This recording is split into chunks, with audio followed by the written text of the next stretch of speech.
राजस्थान के पूर्व मुख्यमंत्री अशोक गहलोत आज एक दिवसीय दौरे पर सीकर जिले के नीमका थाना दौरे पर रहे, जहां निकटवर्ती ग्राम पंचायत मावंडा में वो शहीद की मूर्ति का अनावरण करेंगे। सीकर जाते समय रिंग्स में पूर्व केंद्रीय मंत्री और दिग्गज कांग्रेसी नेता महादेव सिंह खंडेला के नेतृत्व में सैकड़ों कार्यकर्ताओं ने उनका स्वागत किया। इस अवसर पर गहलोत ने पत्रकारों से बात करते हुए कहा कि सरकार नियमों से चलकर हादसे के पीड़ितों को तुरंत राहत नहीं दे सकती, इसीलिए प्रदेश की भाजपा सरकार को कोई शॉर्टकट रास्ता अपनाकर झालावाड़ पीड़ितों को राहत पहुंचानी चाहिए और तमाम सरकारी भवन जो है उनकी जांच करवाई जानी चाहिए। बरसात का समय ऐसे हादसे और नहीं होने चाहिए। सरकारी भवनों की ऑडिट करवाकर जांच करवाई जाए। गहलोत ने प्रदेश की भजनलाल सरकार और केंद्र की मोदी सरकार पर निशाना साधते हुए कहा कि दोनों ही जगह सरकारें पता नहीं क्या कर रही हैं। भगवान मालिक है, विपक्ष को विपक्ष नहीं समझती, यहां तक कि विपक्ष को उनका काम तक नहीं करने दिया जा रहा। सरकार मनमानी पर उतरी है, लोग परेशान हैं। वहीं पर उन्होंने नरेश मीणा के मामले पर कहा कि नरेश मीणा को दोबारा गिरफ्तार जानकारी मुझे नहीं, आपने बताया, पता करता हूँ।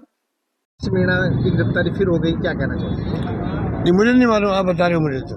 कल फिर इसकी गिरफ्तारी हो गई, मुझे वो नहीं मालूम। झालावाड़ गए थे सर और वहाँ उनकी फिर गिरफ्तारी हो गई। मुझे जानकारी नहीं है, मैं पहले जानकारी प्राप्त करूँ। ठीक है, thank you sir. Thank you. में जो हादसा हुआ है, सरकार अभी तक जिम्मेदारी तय नहीं कर पाई, क्या कहना चाहेंगे?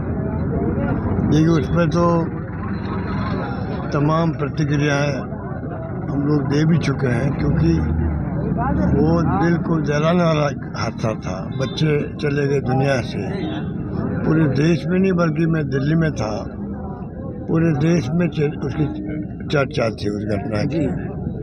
प्रदेशवासियों को बहुत दुख हुआ। सरकार ने जो कहा हम लोग कार्रवाई करेंगे, पता नहीं क्या कार्रवाई कर रहे हैं। अब पूरे राजस्थान का हम मांग कर रहे थे कि कैसे हम जो बिल्डिंग सरकारी है, कम से कम, चाहे वो शिक्षा की हो, स्वास्थ्य सेवाओं की हो, PSC, CSC, सब सेंटर, स्कूलें हो, प्राइमरी, मिडिल, जो भी है, सेकेंडरी, तमाम बिल्डिंगों का एक प्रकार से ऑडिट होना चाहिए, जिससे कि आपको पता लग सके हम कहाँ स्टैंड कर रहे हैं। तब तो आप स्कीम बना करके आप लागू कर सकते हो, आदेश जारी कर सकते हो, वर्क ऑर्डर दे सकते हो। वरना जो मुख्यमंत्री मीटिंग बुला लिए और आदेश दे दिए तो प्रशासनिक विभाग जो होंगे वो ढंग से टेम्पो मेंटेन नहीं कर पाएंगे।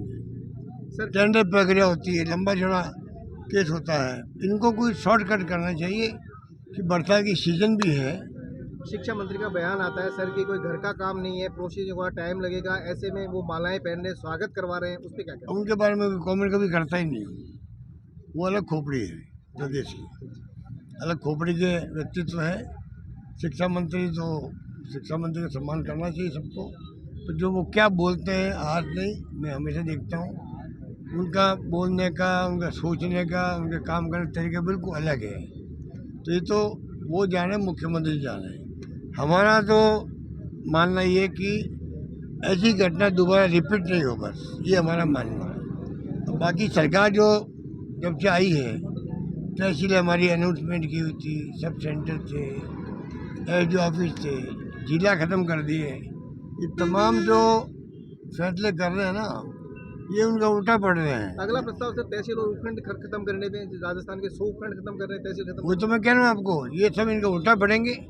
समझ नहीं इनको पड़ रही है कि जो सुविधाएं मिल रही पब्लिक को वहाँ, तहसील खुलने से, एसडीओ ऑफिस खुलने से, पंचायत समिति खुलने से, जिला बनने से, सबको एक बार ये ख़त्म करना। हमारी तमाम स्कीमों को ये लगभग जो है या तो बंद कर चुके हैं या कमज़ोर कर चुके हैं। उसका नुकसान पब्लिक को हो रहा है। कांग्रेस विरोध जितना होना चाहिए उतना कर नहीं पा रही है प्रदेश। कांग्रेस वाले इनकी तरह नहीं है ना।